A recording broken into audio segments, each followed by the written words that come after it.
السلام علیکم ورحمۃ اللہ وبرکاتہ۔ الحمد للہ والصلاة والسلام علی رسول اللہ وبعد۔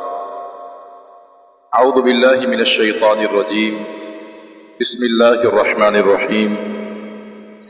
الحمد للہ رب العالمین، الرحمن الرحیم، مالک یوم الدین، ایاک نعبد و ایاک نستعین، اهدنا الصراط المستقیم، صراط الذین انعمت علیہم غیر المغضوب علیہم ولا الضالین، آمین۔ سب سے پہلے تمام احباب کو رمضان کا مہینہ مبارک ہو۔ نبی کریم صلی اللہ علیہ وسلم صحابہ کرام کو رمضان کی آمد کی بشارت دیا کرتے تھے۔ فرمایا کہ اتاکم شہر مبارک، کہ تمہارے پاس ایک مبارک مہینہ آ چکا ہے۔ رمضان کا مہینہ ایک مومن کے لیے بھی بشارت کا سبب ہے، اور جو انسان گنہگار ہوتا ہے اس کے لیے بھی رمضان کے مہینے میں بشارت ہوتی ہے۔ مومن کے لیے اس لحاظ سے کہ جب رمضان کا مہینہ آتا ہے تو جنت کے دروازے کھول دیے جاتے ہیں، اس میں بشارت ہے اہل ایمان کے لیے، اور ایک گنہگار کے لیے بھی اس میں بشارت ہوتی ہے کہ رمضان کے مہینے کی آنے کی وجہ سے جہنم کے دروازے بند کر دیے جاتے ہیں۔ تو بہرحال یہ رمضان کا مہینہ ایک ایسا مہمان ہے جو سال کے بعد آتا ہے اور ایک دفعہ ہی آتا ہے۔ ایک عظیم و شان یہ مہمان ہے، اور اس کا اہتمام ہونا چاہیے اور اس کی قدر کرنی چاہیے۔ کتنے ایسے لوگ ہیں جو پچھلے سال ہمارے ساتھ موجود تھے، آج وہ موجود نہیں ہیں، اور کتنے ہی ایسے لوگ ہیں جو مریض ہیں، بیمار ہیں، جن کے پاس صیام کی، قیام کی طاقت نہیں ہے۔ تو اللہ نے ہمیں صحت، عافیت اور زندگی عطا فرمائی ہے، تو لہذا حق کے نعمت ادا کرتے ہوئے رمضان کے روزے اور قیام کا اہتمام کرنا چاہیے۔ اللہ تعالی ہمیں اس کی توفیق عطا فرماتے ہیں۔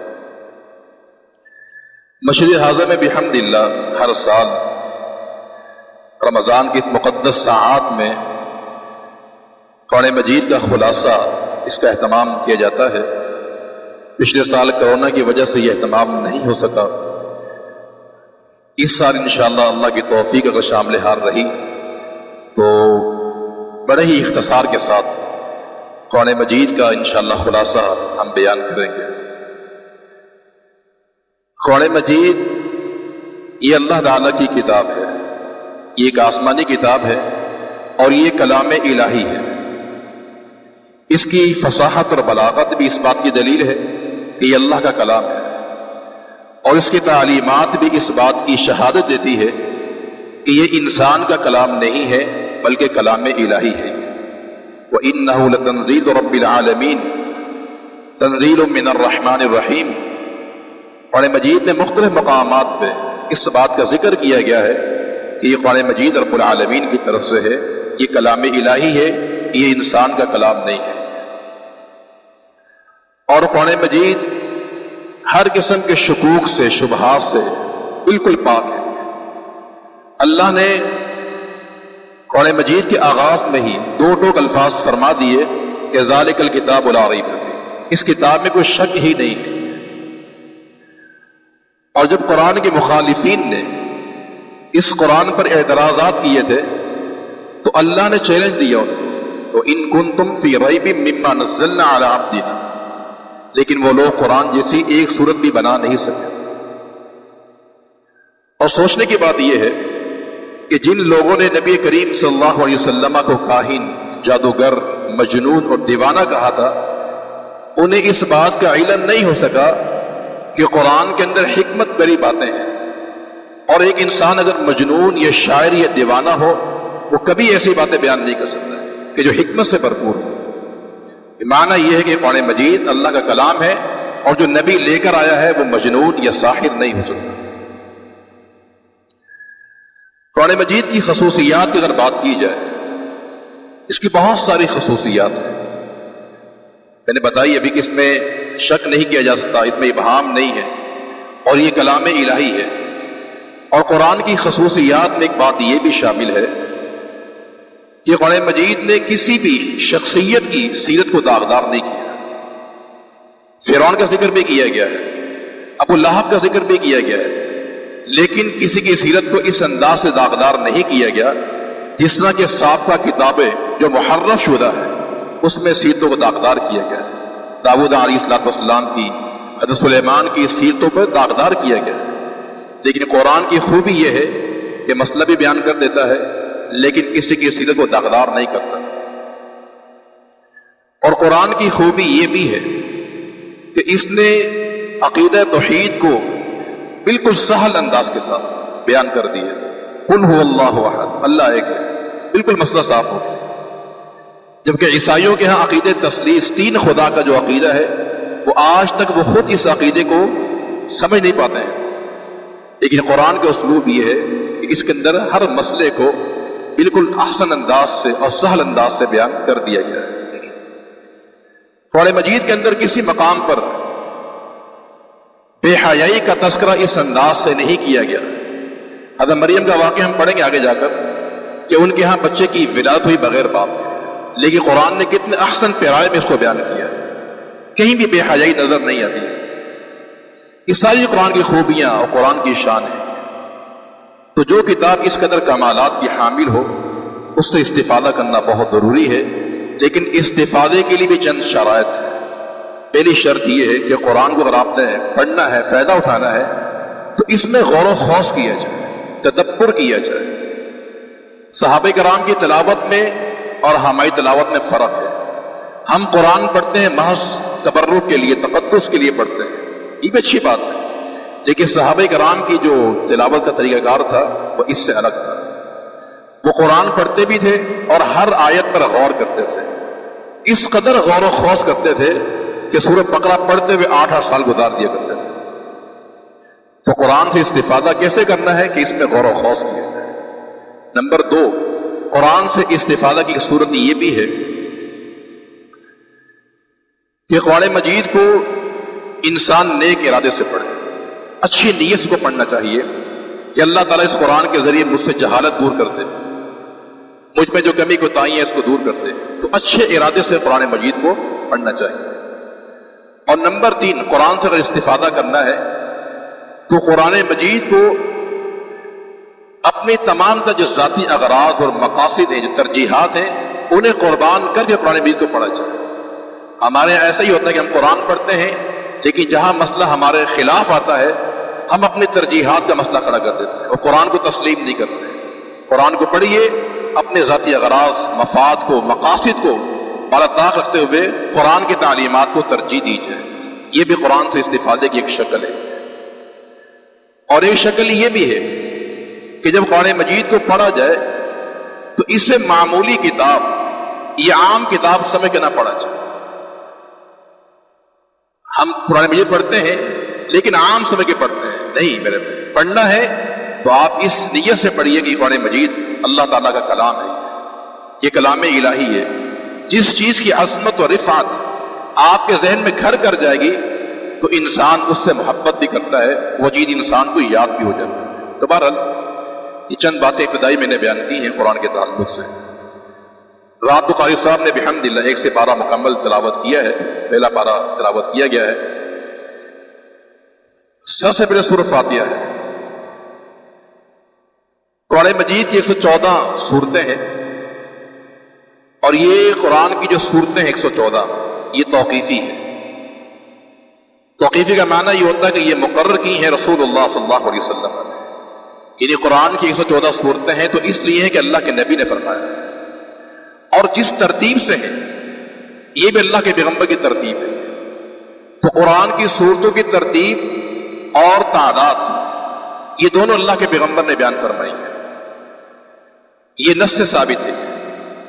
اس کے علاوہ قرآن مجید میں جو رکوع بنے ہوئے ہیں یہ 30 پارے ہیں، یہ اجتہادی ہے، یہ اللہ کے نبی سے ثابت نہیں ہے، یہ ہم نے اپنی آسانی کے لیے قرآن کے 30 پارے بنا لیے ہیں۔ اور رکوع جو لکھے جاتے ہیں یہ بھی اجتہادی ہے، بس دو چیزیں اللہ کے نبی سے ثابت ہے، 114 صورتیں اور یہ ترتیب ہے صورتوں کی، یہ اللہ کے نبی صلی اللہ علیہ وسلم سے ثابت ہے۔ قرآن مجید کا جو نزول ہے وہ تقریباً 22.5 سال میں نازل ہوا ہے، جس میں 12.5 سال مکی دور ہے اور 10 سال جو ہے مدینہ منورہ میں قرآن مجید کو نازل کیا گیا ہے۔ تو 22.5 سال میں یہ قرآن مجید رب العالمین نے نبی کریم صلی اللہ علیہ وسلم نازل فرمایا ہے۔ سب سے پہلے سورۃ فاتحہ ہے، یہ مکی سورت ہے اور مفسرین نے لکھا کہ یہ 2 بار نازل ہوئی ہے، مدینہ منورہ میں بھی اور مکۃ المکرمہ میں بھی نازل کیا گیا ہے، اس کی شان کو بڑھانے کے لیے۔ اس کے بہت سارے نام کتاب و سنت میں بیان کیے گئے ہیں، اسے ام الکتاب بھی کہا جاتا ہے، سبع المثانی بھی کہا جاتا ہے، اور اس کو الفاتحہ بھی کہا جاتا ہے، اور قرآن عظیم بھی اسے کہا جاتا ہے، اس کو الصلاۃ کا نام بھی دیا گیا ہے۔ 27 سے قریب علماء نے اس کے نام ذکر کیے ہیں اور سب پر دلائل بھی موجود ہیں۔ سورۃ فاتحہ کا جو بنیادی مضمون ہے وہ اس میں آداب دعا سکھائے گئے کہ دعا کس انداز سے کرنی چاہیے۔ بیان یہ کیا گیا ہے کہ سب سے پہلے اللہ کی حمد و ثنا بیان کی جائے، یہ دعا کا ادب ہے۔ اس کے بعد اللہ تعالیٰ کی صفات کا ذکر کیا جائے، تو یہاں پر یہی ہے الحمدللہ رب العالمین، اللہ کی تعریف کی گئی، الرحمن الرحیم اللہ کی صفات کو بیان کیا گیا۔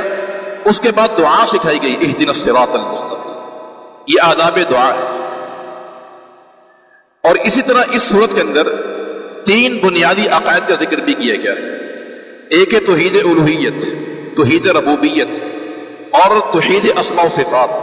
یہ تینوں توحید کی اقسام اس صورت میں موجود ہیں، اور اس صورت کے اندر نبی کریم صلی اللہ علیہ وسلم کی رسالت کا ذکر بھی کیا گیا ہے، اور وہ یہ ہے اہدنا الصراط المستقیم، یہ اللہ ہمیں صراط مستقیم پر چلا، اور صراط مستقیم اللہ کے نبی کے راستے کا نام ہے۔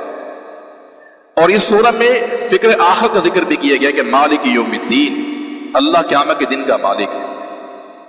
تو لہذا اس میں بنیادی عقائد آنے کی وجہ سے اس سورہ کو ام الکتاب یا ام القرآن بھی کہا جاتا ہے کہ قرآن کی ماں ہے۔ اور بعض مفسرین نے اس سورہ سے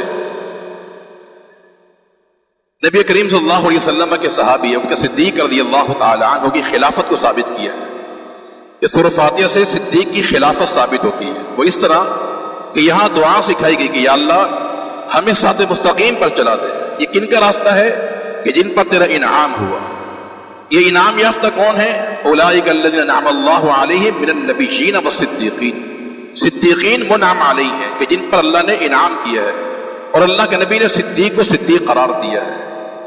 تو جب ان کا ایمان ثابت ہوتا ہے تو ان کی امامت بھی اس سے ثابت ہوتی ہے۔ اور یہ سورۃ فاتحہ جو ہے یہ نماز میں پڑھنا فرض اور واجب ہے، اس کے بغیر نماز نہیں ہوتی، اور اس کے اختتام پر آمین کہنا بھی اللہ کے نبی سے ثابت ہے صلی اللہ علیہ وسلم۔ اور یہاں رب العالمین نے 2 گروہوں کا ذکر کیا ہے، ایک مغضوب علیہم ہے جس سے مراد یہودی ہیں، اور دوسرے ضالین جو گمراہ ہیں، اس سے مراد عیسائی ہے۔ اس کے بعد سورۃ البقرہ ہے۔ سورۃ بقرہ جو ہے یہ سن 2 ہجری میں نازل ہوئی نبی کریم صلی اللہ علیہ وسلم پر، اور یہ مدنی سورت ہے اور قرآن مجید کی سب سے بڑی سورت ہے۔ اس کا جو مرکزی مضمون ہے، بنیادی مضمون، وہ ہے امامت کی تبدیلی۔ آپ جانتے ہیں کہ ابراہیم علیہ السلام کے 2 فرزند بڑے مشہور ہوئے، اسحاق اور اسماعیل۔ یہود و نصارہ کے جتنے بھی انبیاء آئے ہیں وہ اسحاق علیہ السلام سے آئے ہیں، یہ بنو اسحاق کہلاتے ہیں، اور آخری پیغمبر کی جو بعثت ہے وہ اسماعیل سے ہوئی ہے، تو آپ کو بنو اسماعیل کہا جاتا ہے۔ تو پہلے خلافت کا جو نظام تھا وہ بنو اسحاق کے پاس تھا، امامت سیادت ان کے پاس موجود تھی۔ بعد میں اللہ رب العالمین نے ان سے یہ امامت لے کر یہ امامت جو ہے بنو اسماعیل کو عطا فرما دی تھی، تو اس میں تبدیل امامت کا ذکر کیا گیا ہے، اور بھی اس میں بہت سارے مضامین ہیں جو آگے جا کے ہم بیان کریں گے۔ شروع میں اللہ رب العالمین نے 3 گروہوں کا ذکر کیا ہے، اہل ایمان کا ذکر کیا ہے اور ان کی 5 صفات کا ذکر کیا ہے۔ اس کے بعد کفار کا ذکر کیا ہے، اور 13 آیات میں اللہ رب العالمین نے منافقین کا ذکر کیا ہے۔ دیکھیں 2 چیزیں ہوتی ہیں، ایک ہے ایمان اور ایک ہے کفر۔ یہ جو منافق کی جو اصطلاح ہے، یہ اصل میں کافر ہی ہوتا ہے. ایک ہے ایماندار مومن اور ایک ہوتا ہے کافر. پھر کافر کی دو صورتیں ہوتی ہیں. ایک وہ شخص جس کا کفر واضح ہو، یہ بھی کافر ہے، اور ایک وہ شخص جس کا کفر واضح نہ ہو، اسے منافق کہا جاتا ہے. تو حقیقت میں منافق اور کفر ایک ہی چیز ہوتی ہے، لیکن چونکہ وہ اپنے ایمان کا اظہار کر بیٹھتا ہے اس لیے اسلام نے اسے منافق قرار دیا ہے. اور ان المنافقین فی الدرک الاسفل من النار قرآن نے کہا. اور یہ تین گروہوں کا ذکر اس لیے کیا گیا ہے تاکہ انسان ان گروہوں کو پڑھے اور اپنا انتخاب کر لے کہ اس کا انتخاب کن کے اندر ہے، اہل ایمان میں ہے یا کفار میں ہے یا منافقین میں العیاذ باللہ تعالی. اور یہاں رب العالمین نے پھر منافقین کی صفات ذکر کی ہیں کہ دھوکہ دینا، جھوٹ بولنا اور زمین میں فساد کرنا، صحابہ کرام کو بے وقوف کہنا، دین اسلام کا مذاق اڑانا اور گمراہی کو خرید لینا، یہ ساری منافقین کی علامات اور ان کی نشانیاں ہیں. اس کے بعد رب العالمین نے فرمایا یا ایھا الناس اعبدوا ربکم الذی خلقکم. یہ قرآن کا پہلا حکم ہے کہ اے لوگو اللہ کی عبادت کرو، یہ پہلا حکم ہے. اور آگے فرمایا کہ فلا تجعلوا للہ اندادا، کہ تم اللہ کے ساتھ کسی کو شریک نہ کرنا. تو یہ پہلا حکم منع کیا گیا، یعنی شروع میں حکم دیا گیا اللہ کی عبادت کرو، اور پہلے منع کیا گیا کہ تم نے شرک نہیں کرنا ہے. اعبدوا ربکم اور فلا تجعلوا للہ اندادا، توحید کو مان لو، شرک تم نے نہیں کرنا ہے. یہ اعبدوا ربکم اور فلا تجعلوا للہ اندادا، یہ لا الہ الا اللہ کا ترجمہ ہے میرے بھائی. فلا تجعلوا اندادا معنی یہ ہے کہ لا الہ، اور اعبدوا ربکم کا معنی الا اللہ. تو اعبدوا ربکم اور فلا تجعلوا للہ اندادا، یہ حقیقت میں کلمہ توحید کا اقرار ہے. اس کے بعد رب العالمین نے آدم علیہ السلام کی خلافت کا ذکر کیا ہے اور ان کے مقام کو بیان کیا، ان کو مسجود ملائکہ بنایا. اور رب العالمین نے اپنے علم کی وسعت کا ذکر کرتے ہوئے اس کے بعد بنی اسرائیل کا ذکر کیا ہے کہ یا بنی اسرائیل، اے بنی اسرائیل، تم یاد کرو میری نعمت کو جو میں نے تم پر کی تھی، وَأَنِّي فَضَّلْتُكُمْ الْعَالَمِينَ، اور میں نے تم کو تمام جہانوں پر مقام بخشا. یہاں سے رب العالمین نے سپارے کے آخر تک بنی اسرائیل کا ذکر کیا ہے اور امامت کی تبدیلی کا ذکر کیا ہے. دیکھیے رب العالمین نے ہر زمانے میں کسی نہ کسی قوم کو مقام بخشا ہوتا ہے. تو بنی اسرائیل کو اپنے زمانے میں اللہ العالمین نے تمام قوموں پر مقام بخشا تھا. یہ اپنے زمانے میں سب سے بہترین لوگ تھے، اور اس دور میں سب سے بہترین جو لوگ ہیں وہ امت محمدیہ ہے صلی اللہ علیہ وسلم، کنتم خیر امہ. تو بنی اسرائیل جو بہترین تھے اپنے زمانے کے اعتبار سے تھے، قیامت تک کے نہیں تھے. اب قیامت تک کے لیے سب سے بہترین امت آپ ہیں میرے بھائی، کنتم خیر امہ. اور اللہ کے نبی کی امت میں سب سے بہترین جو لوگ ہیں وہ اصحاب النبی صلی اللہ علیہ وسلم، صحابہ کرام جو اس امت کے سب سے بہترین لوگ ہیں. اور یہاں میں ایک تقابل آپ کو بیان کر دوں. دیکھیں دو قسم کے اصحاب تھے، ایک اصحاب موسیٰ ہیں اور ایک اصحاب النبی صلی اللہ علیہ وسلم. دونوں میں آسمان زمین کا فرق ہے. اللہ تعالیٰ نے اصحاب موسیٰ کو بھی آزمایا دو چیزوں کے ساتھ، اور اصحاب النبی کو بھی آزمایا دو چیزوں کے ساتھ. لیکن اس امتحان میں کامیاب کون ہوا؟ اصحاب النبی صلی اللہ علیہ وسلم کامیاب ہوئے. اللہ رب العالمین نے آزمایا خوف کے ساتھ. وہ خوف یہ تھا، قصہ بڑا طویل ہے کہ جنگ بدر میں جب صحابہ کرام کو معلوم ہوا کہ ابو سفیان کا جو تجارتی قافلہ وہ آ رہا ہے، تو اسے گھیرنے کے لیے صحابہ کرام وہاں پہنچے تھے، لیکن قافلہ بچ نکلا وہاں سے اور ادھر سے لڑنے والا قافلہ آ گیا. اب صحابہ کرام خالی ہاتھ تھے، لیکن صحابہ کرام ڈرے نہیں، خوف میں نہیں آئے، بلکہ ان سے ڈٹ کر مقابلہ کیا. اللہ رب العالمین نے فتح سے ہمکنار کیا. ان خوف میں صبر کے صحابہ کرام نے. اب بنی اسرائیل کو آپ دیکھ لیجئے، قالوا یا موسیٰ ان فیہا قوما جبارین وَإِنَّا لَن نَدْخُلَهَا أَبَدًا مَا دَامُوا فِيهَا. اللہ نے کہا بیت المقدس میں چلے جاؤ، تمہاری سرزمین ہے، تمہارا آبائی علاقہ ہے، وہاں چلے جاؤ. انہوں نے کہا کہ نہیں، وہاں ایک ایسی قوم آباد ہے جو بڑی لڑاکو ہے، ہم ان سے لڑنے کی طاقت نہیں رکھتے. اب تقابل کیجئے میرے بھائی صحابہ کرام کا کہ کس قدر وہ لوگ بہادر تھے اور یہ قوم کس قدر بزدل ثابت ہوئی. اور ایک ازمائش اور تھی طمع کے لحاظ سے. اللہ نے بنی اسرائیل سے کہا تھا کہ تم نے شکار نہیں کرنا ہے، لیکن اس قوم نے شکار کا ارتکاب کر لیا.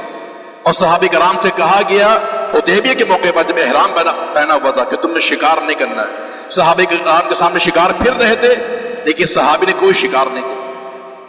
تو خوف میں اور طمع میں ان کو بھی آزمایا گیا، وہ امتحان میں کامیاب نہیں ہوئے، ان کو بھی آزمایا گیا ہے، اللہ رب العالمین نے صحابہ کرام کو اس میں کامیاب قرار دیا۔ تو لہٰذا امت محمدیہ سب سے بہترین ہے، اور پھر امت محمدیہ میں سب سے بہترین جو ہے اصحاب النبی صلی اللہ علیہ وسلم۔